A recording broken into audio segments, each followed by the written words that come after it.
Hi everyone, I'm here in my Rhino greenhouse on the allotment and it's actually a really beautiful day. It's getting a bit windy, which is why I've come inside under cover, but we've had blue skies and sunshine, one of the best kinds of winter days.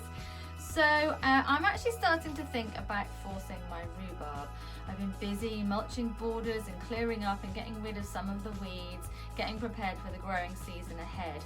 But one of my favourite things to harvest is rhubarb. Nothing beats a rhubarb and banana crumble. Delicious, with a little bit of cinnamon in there as well. So did you know that you can actually force your rhubarb in order to produce stems much earlier than they would perhaps usually produce? Now, I would only recommend doing this on rhubarb crowns that are fairly well established. I certainly wouldn't do it in the first year or two of planting out your crowns, and alternate between the crowns that you're forcing. So if you force one year, don't force that same crown in following years because it can actually produce a little bit less, but it's completely worth it. I'm going to show you how to do it. Plant your rhubarb crowns out between autumn and spring. You can see mine here popping up through the mulch. I always give mine a mulch in springtime as well. They need kind of a sunny site with moist and well-drained soil as well. They don't really like to be waterlogged in winter. They're very easy to grow, but in the summertime, don't let them dry out for too long. Prolonged spells of dryness will actually stop their growth. And if you are growing rhubarb in pots and containers, they will need watering a little bit more.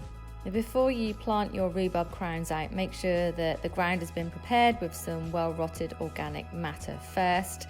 And remember, they will need dividing about every 4 or 5 years. The clumps will get really big, but then you'll be able to have more free rhubarb plants, or you can even give some away to friends and family in a community garden. Spread the love.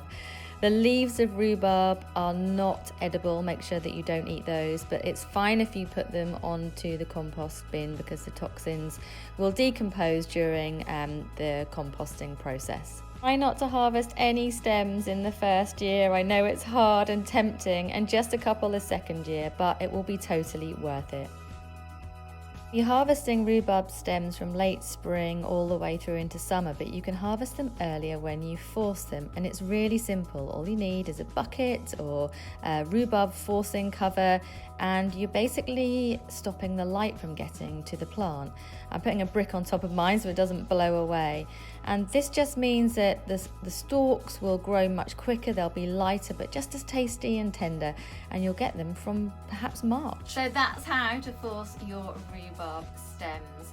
When you harvest them, they'll be much lighter because of course they haven't had any light. You're just making them shoot up as soon as possible, but they will taste absolutely delicious and it will extend your harvesting period. Now, of course, that's from spring into early summer, but there is also an autumn rhubarb available as well. So go online and check that out too. You should be able to have rhubarb from spring all the way into autumn. Happy days indeed. So not only is there rhubarb crumble like I mentioned, but also rhubarb gin's not bad too.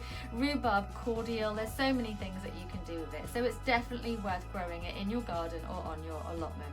And if you don't have a big outside space, you can grow them just the same in a large container too. So yeah, it's that time of year when we're starting to think about the season ahead, what you're going to sow next, preparing the ground. It's really exciting. But for me, next, I think I'm going to need to clean out my Rhino greenhouse.